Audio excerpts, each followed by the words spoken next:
നമസ്കാരം. മലയാളി വാർത്ത ഇൻസൈഡിലേക്ക് സ്വാഗതം. മതവിദ്വേഷ പരാമർശത്തിൽ ബി.ജെ.പി. നേതാവ് പി.സി. ജോർജ് അതിനാടകീയമായി കോടതിയിൽ ഹാജരായി. ഈരാറ്റുപേട്ട കോടതിയിലാണ് പി.സി. ജോർജ് ഹാജരായി കീഴടങ്ങിയത്. പി.സി. ജോർജ് കോടതിയിലെത്തുന്നതിന് തൊട്ടുമുൻപ് അദ്ദേഹത്തിന്റെ അഭിഭാഷകൻ സിറിലും മരുമകൾ പാർവതിയും കോടതിയിലെത്തിയിരുന്നു. പിന്നാലെ പി.സി. ജോർജ് അതിവിദഗ്ധമായി കോടതിയിലെത്തി. പിണറായി വിജയൻ പോലീസിന് പിടികൊടുക്കാതെയായിരുന്നു പി.സി. ജോർജിന്റെ ഈ നാടകീയ നീക്കങ്ങൾ. കഴിഞ്ഞ കുറച്ച് ദിവസങ്ങളായി ഒളിവിൽ കഴിഞ്ഞിരുന്ന പി.സി. ജോർജ് അങ്ങനെ അതിനാടകീയമായി കോടതിയിൽ കീഴടങ്ങി.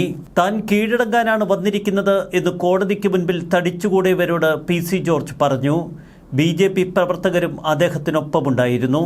ജനുവരി 5-ാം തീയതി ജനം ടി.വിയിൽ നടന്ന ചാനൽ ചർച്ചയിലാണ് പി.സി. ജോർജ് മതവിദ്വേഷ പരാമർശം നടത്തിയത്.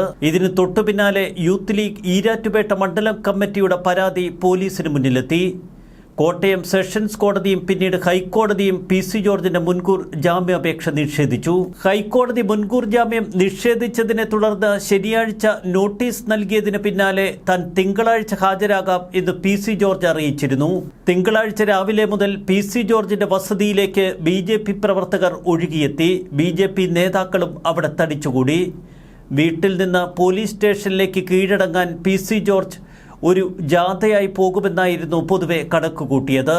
പി.സി. ജോർജ് ബി.ജെ.പി. പ്രവർത്തകർക്കൊപ്പം പ്രകടനമായി പോലീസ് സ്റ്റേഷനിലേക്ക് എത്തിയേക്കാം എന്ന സ്ഥിതി മുന്നിൽ കണ്ട് പോലീസ് സ്ഥലത്തെത്തി.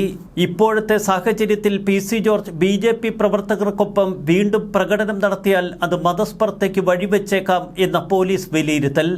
അതുകൊണ്ട് തന്നെ വീട്ടിലെത്തുന്ന പി.സി. ജോർജിനെ അറസ്റ്റ് ചെയ്ത് നീക്കാനായിരുന്നു പോലീസിന് കിട്ടിയ നിർദ്ദേശം. അനുമതിയില്ലാതെ പ്രകടനം നടത്തുന്നതിനോ മറ്റോ തുനിഞ്ഞാൽ കൃത്യമായ നിയമ നടപടികളുണ്ടാകും എന്ന് പോലീസ് മുന്നറിയിപ്പ്. ഇക്കാര്യം Erattupetta CI KJ Thomas PC. ജോർജിന്റെ മകൻ ഷോൺ ജോർജിനെയും ബി.ജെ.പി. ഭാരവാഹികളെയും അറിയിക്കുന്നു. ഈരാറ്റുപേട്ടയിൽ വലിയ തോതിലുള്ള പോലീസ് സന്നാഹം ക്രമീകരിച്ചിരുന്നു. എന്നാൽ രാവിലെ മുതൽ പി.സി. ജോർജിന്റെ വീട്ടിൽ പി.സി. ജോർജിന്റെ ഭാര്യ ഉഷ ജോർജും മകൻ ഷോൺ ജോർജും മാത്രമായിരുന്നു ഉണ്ടായിരുന്നത്. ഷോണിന്റെ ഭാര്യ പിന്നീട് വീട്ടിൽ നിന്ന് പുറത്തേക്ക് പോയി. ഷോൺ ജോർജ് കോടതിയിലേക്ക് നീങ്ങിയാൽ അത് ആളുകൾ ശ്രദ്ധിക്കാനിടവരും എന്ന് മനസ്സിലാക്കിയാണ് ഷോൺ ജോർജ് രാവിലെ മുതൽ പി.സി. ജോർജിന്റെ വസതിയിൽ നിലയുറപ്പിച്ചത്. ടെലിവിഷൻ ചർച്ചയ്ക്കിടെ മുസ്ലിം വിരുദ്ധ പരാമർശം നടത്തി എന്ന കേസിൽ ജസ്റ്റിസ് P.V. കുഞ്ഞികൃഷ്ണനാണ് പി.സി. ജോർജിന്റെ ജാമ്യം നിഷേധിച്ചത്. നേരത്തെ മുൻകൂർ ജാമ്യം തേടിയുള്ള ഹർജി പരിഗണിക്കുമ്പോൾ പി.സി. ജോർജ് കോടതി ഏർപ്പെടുത്തിയ ജാമ്യ വ്യവസ്ഥകൾ തുടർച്ചയായി ലംഘിക്കുകയാണ് എന്ന് സർക്കാർ ചൂണ്ടിക്കാട്ടിയിരുന്നു. സമാനമായ കേസിൽ മുൻപ് ജാമ്യം നൽകിയപ്പോൾ ചുമത്തിയ വ്യവസ്ഥകൾ പി.സി. ജോർജ് ലംഘിച്ചു. ഇത്തരം സാഹചര്യങ്ങളിൽ ജാമ്യം അനുവദിക്കരുത് എന്ന് സർക്കാർ കർശന നിലപാടെടുത്തു. അത് സമൂഹത്തിന് തെറ്റായ സന്ദേശം പകർത്തും. ഇത് ചൂണ്ടിക്കാട്ടിയാണ് ഹൈക്കോടതി ജാമ്യം റദ്ദാക്കിയത്. പി.സി. ജോർജിനെതിരെ ചുമത്തിയിരിക്കുന്ന BNS 196, 299 വകുപ്പുകൾ പ്രഥമദൃഷ്ട്യാ നിലനിൽക്കുന്നതാണ് എന്ന് ഹൈക്കോടതി കണ്ടെത്തി. തിരുവനന്തപുരത്തും എറണാകുളത്തും വെച്ച് നടത്തിയ വിദ്വേഷ പ്രസംഗങ്ങൾ, MLA ഹോസ്റ്റലിൽ വെച്ച് ഭക്ഷണ വിതരണക്കാരനെ തെറി വിളിച്ചതും ആക്രമിച്ചതും മുതൽ കന്യാസ്ത്രീ പീഡനക്കേസിൽ ഇരയുടെ പേര് വെളിപ്പെടുത്തിയതുവരെ പി.സി. ജോർജിനെതിരെ മുൻപ് രജിസ്റ്റർ ചെയ്തിട്ടുള്ള കേസുകളൊക്കെ ഈ വിധിയിൽ ഉൾപ്പെടുത്തിയിരുന്നു. അതുകൊണ്ട് തന്നെ പി.സി. ജോർജ് നടത്തിയത് വെറും നാക്കുപിഴയെന്ന് കണക്കുകൂട്ടാൻ കോടതിക്ക് കഴിയില്ല. പ്രകോപിതനായതുകൊണ്ട് പെട്ടെന്ന് പറഞ്ഞുപോയതാണ് എന്ന പി.സി. ജോർജിന്റെ അഭിഭാഷകന്റെ വാദവും കോടതി നിഷേധിച്ചു. പി.സി. ജോർജിനെ പോലെ 30 വർഷത്തോളം MLA ആയിരുന്നയാൾ ഇത്ര എളുപ്പത്തിൽ പ്രകോപിതനാകുന്നു എങ്കിൽ ഒരു രാഷ്ട്രീയ നേതാവായി തുടരാൻ അയാൾക്ക് അവകാശമില്ല എന്ന് കോടതി പറഞ്ഞു. സാമൂഹിക ഐക്യം തകരുന്ന വിധത്തിൽ മോശം ഭാഷയിൽ പ്രസംഗിച്ചിട്ട് മാപ്പ് പറയാം എന്ന് പറയുന്നത് സ്വീകാര്യമല്ല. പി.സി. ജോർജ് ഫേസ്ബുക്കിൽ മാപ്പ് പറഞ്ഞിട്ടുണ്ട്. എന്നാൽ പി.സി. ജോർജ് സമൂഹമാധ്യമത്തിൽ എഴുതിയ ഈ മാപ്പ് എത്ര പേർ കണ്ടു? ചാനൽ ചർച്ചയിൽ പി.സി. ജോർജ് പറയുന്നത് ലക്ഷക്കണക്കിന് ആളുകൾ ശ്രദ്ധിച്ചുവല്ലോ. അവരൊക്കെ പി.സി. ജോർജിന്റെ ഈ കുറിപ്പ് കണ്ടിട്ടുണ്ടാവില്ല. മാപ്പ് പറഞ്ഞു എന്നതുകൊണ്ട് മാത്രം കുറ്റം ഇല്ലാതാകുന്നില്ല എന്ന് കോടതി ചൂണ്ടിക്കാട്ടി. വിദ്വേഷ പ്രസംഗം നടത്തിയാൽ BNS വകുപ്പ് പ്രകാരം പരമാവധി ശിക്ഷ 3 വർഷം തടവോ പിഴയോ രണ്ടും കൂടിയോ ആണ്. കുറ്റം ആവർത്തിച്ചാലും ഇതുതന്നെ ശിക്ഷ. അത്തരം കുറ്റകൃത്യങ്ങൾക്ക് ജയിൽ ശിക്ഷ ഉറപ്പാക്കണം. പൊതുവേദിയിലും ചാനൽ ചർച്ചകളിലുമൊക്കെ വർഗീയ പ്രസ്താവനകൾ നടത്തിയതിന്റെ പേരിൽ മുൻപും വിവാദത്തിലായിരുന്നു പി.സി. ജോർജ് എന്ന ബി.ജെ.പി. നേതാവ്. പറയേണ്ട കാര്യങ്ങൾ സമൂഹത്തിന് മുന്നിൽ വെട്ടിത്തുറന്ന് പറയുന്നത് പി.സി. ജോർജിന്റെ ശൈലിയാണ്. പി.സി. ജോർജിന്റെ വിവാദ പ്രസ്താവനകൾ പലപ്പോഴും വിവാദം വളർത്തുകയും പിന്നീട് പരാതികളായി അത് പോലീസിന് മുന്നിൽ എത്തുകയും ചെയ്ത എത്രയെത്ര കാഴ്ചകൾ. എന്നാൽ ഈ പരാതികളിൽ പോലീസ് നടപടിയെടുത്തത് അപൂർവം കേസുകളിൽ മാത്രമാണ് എന്ന് കോടതിക്ക് മുൻപാകെ സർക്കാർ അഭിഭാഷകൻ പറഞ്ഞു. ജനൻ ടിവിയുടെ ചാനൽ ചർച്ചയിൽ പങ്കെടുത്തുകൊണ്ട് പി.സി. ജോർജ് സംസാരിക്കുമ്പോഴാണ് ഈ വിവാദ പരാമർശങ്ങൾ കടന്നുവന്നത്. അനിൽ നമ്പ്യാരുടെ ചോദ്യങ്ങൾക്ക് മറുപടിയായി പി.സി. ജോർജ് ചിലതൊക്കെ വെട്ടിത്തുറന്നു പറഞ്ഞു. ഇന്ത്യയിലെ മുസ്ലിങ്ങൾ മുഴുവൻ വർഗീയവാദികളാണ്. വർഗീയവാദിയല്ലാത്ത ഒരു മുസ്ലിമും ഇന്ത്യയിലില്ല. ആയിരക്കണക്കിന് ഹിന്ദുക്കളെയും ക്രിസ്ത്യാനികളെയും ഒക്കെ മുസ്ലിമുകൾ കൊലപ്പെടുത്തിയിട്ടുണ്ട്. തുണി പൊക്കി നോക്കി മുസ്ലിമല്ല എന്ന് കണ്ടാൽ കൊല്ലുന്നതാണ് അവരുടെ രീതി. മുസ്ലിം ലീഗ് വർഗീയ പാർട്ടിയാണ്. കേരളത്തിലെ സ്വത്ത് മുഴുവൻ മുസ്ലിമുകൾ കൊള്ളയടിക്കുന്നുവെന്നും പി.സി. ജോർജ് പറഞ്ഞു. ഇവരെ പോലെ ഹറാം പറപ്പ് നടത്തുന്ന മറ്റാരുണ്ട് കേരളത്തിൽ എന്ന പി.സി. ജോർജിന്റെ ചോദ്യം. കൂടുതൽ രൂക്ഷമായ പ്രതികരണങ്ങളാണ് ചാനൽ ചർച്ചയിൽ പി.സി. ജോർജ് ഉയർത്തിയത്. ക്രിക്കറ്റ് കളി നടക്കുമ്പോൾ പോലും ഇവർ പാകിസ്ഥാന് വേണ്ടി കൈയടിക്കുന്നവരാണ് എന്ന് പി.സി. ജോർജ് തുറന്നടിച്ചു.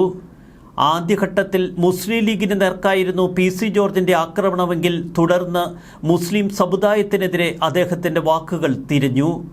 ഇത് വാക്കുപിഴയാണ്, നാക്കുപിഴയാണ് എന്ന് പി.സി. ജോർജ് പിന്നീട് പറഞ്ഞു. പി.സി. ജോർജിന്റെ ഈ പരാമർശങ്ങൾക്കെതിരെ പരാതിയുമായി നിരവധി പേർ പോലീസിനെ സമീപിച്ചു, പ്രത്യേകിച്ച് ഈരാറ്റുപേട്ട ഭാഗങ്ങളിലുള്ളവർ.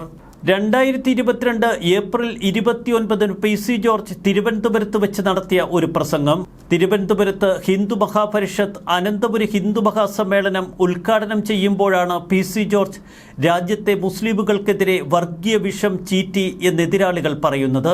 കച്ചവടം ചെയ്യുന്ന മുസ്ലിമുകൾ പാനീയങ്ങളിൽ വന്ധ്യത വരുത്താനുള്ള മരുന്നുകൾ ബോധപൂർവം കലർത്തുന്നുവെന്നായിരുന്നു അന്ന് പി.സി. ജോർജ് വിളിച്ചു പറഞ്ഞത്. മുസ്ലിമുകൾ അവരുടെ ജനസംഖ്യ വർദ്ധിപ്പിച്ച് ഇതൊരു മുസ്ലിം രാജ്യമാക്കി മാറ്റാൻ ശ്രമിക്കുന്നു. മുസ്ലിം പുരോഹിതർ ഭക്ഷണത്തിൽ 3 പ്രാവശ്യം തുപ്പിയതിനു ശേഷം അവ വിതരണം ചെയ്യുന്നു. മുസ്ലിം കച്ചവടക്കാർ അവരുടെ സ്ഥാപനങ്ങൾ അമുസ്ലിം മേഖലകളിൽ സ്ഥാപിച്ച് അവരുടെ സമ്പത്ത് കവർന്നെടുക്കുന്നു. ഇതിനെതിരെയും പി.സി. ജോർജിനെതിരെ ശക്തമായ വിമർശനങ്ങളും പരാതികളും ഉയർന്നുവന്നു. മുസ്ലിം സമുദായത്തെ വർഗീയമായി അധിക്ഷേപിക്കുന്നുവെന്ന ആരോപണമാണ് അന്ന് പി.സി. ജോർജിനെതിരെ ഉയർന്നുവന്നത്. മതവിദ്വേഷ പ്രസംഗം നടത്തി എന്നതിന്റെ പേരിൽ പി.സി. ജോർജിനെതിരെ ജാമ്യമില്ല വകുപ്പ് പ്രകാരം തിരുവനന്തപുരം ഫോർട്ട് പോലീസിന്റെ കേസ്. DGP അനിൽകാന്തിന്റെ നിർദ്ദേശപ്രകാരമായിരുന്നു നടപടികൾ. 153A വകുപ്പ് പ്രകാരമായിരുന്നു ഈ കേസ്. 2022 May 1 PC. ജോർജിനെ അറസ്റ്റ് ചെയ്തു. 14 ദിവസത്തേക്കാണ് അന്ന് കോടതി റിമാൻഡ് ചെയ്തത്. എന്നാൽ തൊട്ടടുത്ത ദിവസം തന്നെ പി.സി. ജോർജിന് ജാമ്യം ലഭിച്ചു പുറത്തിറങ്ങി. വിദ്വേഷ പ്രസംഗങ്ങൾ ആവർത്തിക്കരുത് എന്ന ഉപാധിയോടെയായിരുന്നു പി.സി. ജോർജിന് ജാമ്യം അനുവദിച്ചത്. എന്നാൽ ദിവസങ്ങൾക്കുള്ളിൽ വീണ്ടും പാലാരിവട്ടത്ത് സമാനമായ ആരോപണങ്ങൾ വീണ്ടും പി.സി. ജോർജ് ഉയർത്തി. ജാമ്യവ്യവസ്ഥ ലംഘിച്ചുവെന്നാരോപിച്ച് തിരുവനന്തപുരം മജിസ്ട്രേറ്റ് കോടതി പിന്നീട് പി.സിയുടെ ജാമ്യം റദ്ദാക്കി. പിന്നീട് കർശന ജാമ്യവ്യവസ്ഥകളോടെ പി.സി. ജോർജിന് ജാമ്യം ലഭിച്ചുവെങ്കിലും പി.സി. ജോർജിന് മേൽ കനത്ത ശ്രദ്ധ സർക്കാർ തുടർന്നു. ഇതിനിടയിലാണ് വെണ്ണല തൈക്കോട്ട് മഹാദേവ ക്ഷേത്രത്തിലെ ചടങ്ങിനിടെ വിദ്വേഷ പ്രസംഗം നടത്തി എന്ന പരാതി ഉയർന്നു വന്നത്. 2023 നവംബറിൽ പി.സി. ജോർജിനെതിരെ മറ്റൊരു പരാതി. തിരുവല്ലയിൽ നടന്ന ഹമാസ് ഭീകരർക്കെതിരെ ജനകീയ കൂട്ടായ്മ എന്ന പരിപാടിയിൽ സംസാരിക്കവേ പി.സി. ജോർജ് നടത്തിയ ചില പരാമർശങ്ങളായിരുന്നു പരാതിക്കടിസ്ഥാനം. 2060കളിൽ ഇന്ത്യ പിടിച്ചെടുക്കും എന്ന അഹങ്കാരത്തിലാണ് മുസ്ലിം തീവ്രവാദികൾ. ഹിന്ദു ക്രിസ്ത്യൻ ജനസംഖ്യ കുറയുകയാണ്. ഹിന്ദു ക്രിസ്ത്യൻ സമുദായത്തിലെ സ്ത്രീകൾ പ്രസവിക്കാൻ തയ്യാറാകുന്നില്ല. എന്നാൽ മുസ്ലിം സ്ത്രീകൾ 8ഉം 10ഉം പ്രസവിച്ചിട്ടും ഇനിയും എന്ന് പറഞ്ഞു നിൽക്കുകയാണ്. പി.സി. ജോർജിന്റെ പരാമർശത്തിനെതിരെ വീണ്ടും പരാതികൾ. ഹിന്ദു മുസ്ലിം ജനസംഖ്യ വിശകലനം ചെയ്തതിനായിരുന്നു അദ്ദേഹത്തിനെതിരെ പരാതികൾ ഉയർന്നത്. പെൺകുട്ടികളെ മുസ്ലിങ്ങൾ കടത്തിക്കൊണ്ടുപോകുന്നു എന്നുവരെ കടത്തിപ്പറഞ്ഞിരുന്നു അന്ന് പി.സി. ജോർജ്. ഏറ്റവും ഒടുവിൽ പാലക്കാട് നിയമസഭാ ഉപതെരഞ്ഞെടുപ്പിൽ BJPയുടെ തോൽവിയുടെ കാരണം പി.സി. ജോർജ് കണ്ടെത്തിയത് മറ്റൊരു തലത്തിൽ. പൊളിറ്റിക്കൽ ഇസ്ലാമാണ് അവിടെ BJPയുടെ തോൽവിക്ക് പിന്നിലെന്ന് പി.സി. ജോർജ് തുറന്നടിച്ചു. ഇന്ത്യ രാജ്യത്തെ വിഭജിച്ച് പാകിസ്ഥാനിൽ ചേർക്കണമെന്നാഗ്രഹിക്കുന്ന മുസ്ലിം ഫണ്ടമെന്റലിസ്റ്റുകളുടെ വോട്ട് വാങ്ങിയാണ് രാഹുൽ ജയിച്ചതെന്നും പി.സി. ജോർജ് തുറന്നടിച്ചു. PV അൻവർ ഉൾപ്പെടെയുള്ളവരുടെ മതം ഉയർത്തിക്കാട്ടി തുറന്ന വിമർശനങ്ങൾ പലപ്പോഴും തൊടുത്തുവിടാറുണ്ട് PC ജോർജ്. വർഗീയ പരാമർശങ്ങളും സ്ത്രീവിരുദ്ധ പരാമർശങ്ങളും എന്ന പേരിൽ പലപ്പോഴും പരാതികൾ PC ജോർജിനെതിരെ ഉയർന്നു വരുന്നത് നമ്മൾ ശ്രദ്ധിച്ചിരുന്നു. ജനുവരി 9 PC ജോർജ് സമൂഹ മാധ്യമങ്ങളിൽ ഒരു കുറിപ്പിട്ടു. ജനം TVയിൽ നടന്ന ചാനൽ ചർച്ചയിൽ മുസ്ലിം ലീഗിന്റെ പ്രതിനിധി എന്നെ പ്രകോപിപ്പിച്ചപ്പോൾ ഞാൻ പറഞ്ഞ മറുപടിയിൽ ഇന്ത്യയിലെ മുഴുവൻ ഇസ്ലാം മത വിശ്വാസികളും തീവ്രവാദികളാണെന്ന അർത്ഥം കടന്നുവന്നതായി ശ്രദ്ധയിൽപ്പെട്ടു. ഇന്ത്യ മഹാരാജ്യത്തെ മുഴുവൻ മുസ്ലിം മതവിശ്വാസികളും തീവ്രവാദികളാണ് എന്ന് ധ്വനിവന്ന മറുപടി ഞാൻ നിരുപാധികം പിൻവലിക്കുന്നു. അതോടൊപ്പം അതുമൂലം വേദനിപ്പിക്കപ്പെട്ട ഈ രാജ്യത്തെ സ്നേഹിക്കുന്ന എല്ലാ മുസ്ലിം സഹോദരങ്ങളോടും ക്ഷമ ചോദിക്കുന്നു. എന്നാൽ രാജ്യവിരുദ്ധ തീവ്ര ചിന്താഗതിയുള്ള ഒരു ചെറിയ ശതമാനം ആളുകൾ അവർക്കിടയിലുണ്ടെന്ന് എനിക്ക് വ്യക്തമായി അറിയാം. അവരെയും അവരെ മൗനമായി പിന്തുണയ്ക്കുന്ന എല്ലാവരെയും എല്ലാ കാലത്തും ഞാൻ ശക്തമായി എതിർക്കുക തന്നെ ചെയ്യും. പറഞ്ഞതിൽ ഉറച്ചു നിന്നുകൊണ്ടാണ് PC ജോർജ് അവിടെയും മാപ്പ് പറഞ്ഞത്. ന്യൂസ് ഡെസ്ക് മലയാളി വാർത്ത ഇൻസൈഡ്.